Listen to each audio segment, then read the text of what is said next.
question, I have this to say. It's a shameful spectacle to see how the whole democratic world is oozing sympathy for the poor, tormented Jewish people, but remains hard-hearted and obdurate when it comes to helping them, which is surely, in view of its attitude, an obvious duty. The arguments that are brought up as an excuse for not helping them actually speak for us Germans and Italians, for this is what they say.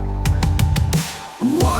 We, that is the democracies, are not in a position to take in the Jews. Yet in these empires, there are not 10 people to the square kilometer, while Germany, with her unruly 5 inhabitants to the square kilometer, is supposed to have room for them. They assure us we cannot take them unless Germany is prepared to allow them a certain amount of capital to bring with them as immigrants. For hundreds of years, Germany was good enough to receive these elements, although they possessed nothing except infectious political and physical diseases. What they possess today, they have to a very large extent gained at the cost of the less astute German nation by the most reprehensible manipulations. Today we are merely paying this people what it deserves. When the German nation was, thanks to the inflation instigated and carried through by Jews, deprived of the entire savings which it had accumulated in years of honest work. When the rest of the world took away the German nation's foreign investments, when we were divested of the whole of our colonial possessions, these philanthropic considerations evidently carried little noticeable weight with democratic statesmen. Today I can only assure these gentlemen that thanks to the brutal education with which the democracies favored us for 15 years, we are completely hardened to all attacks of sentiment. After more than 800,000 children of the nation had died of hunger and undernourishment at the close of the war, we witnessed almost 1 million head of milking cows being driven away from us in accordance with the cruel paragraphs of a dictate which the humane democratic apostles of the world forced upon us as a peace treaty.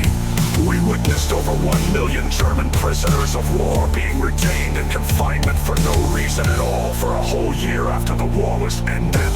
We witnessed over 1.5 million Germans being torn away from all that they possess in the territories lying on our frontiers and being whipped out with practically only what they wore on their backs. We had to endure having millions of our fellow countrymen torn from us without their consent and without their being afforded the slightest possibility of existence. I can supplement these examples with dozens of the most cruel kind. For this reason, we ask to be spared all sentimental talk.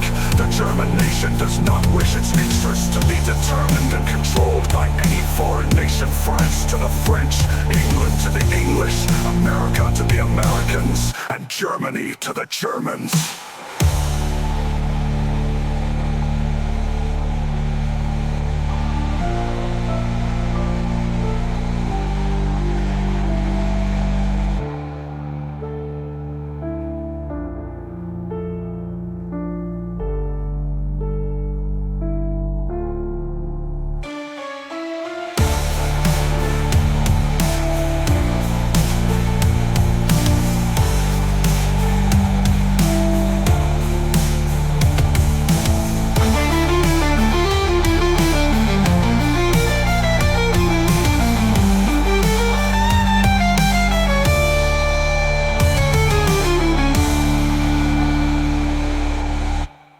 When the German nation was, thanks to the inflation instigated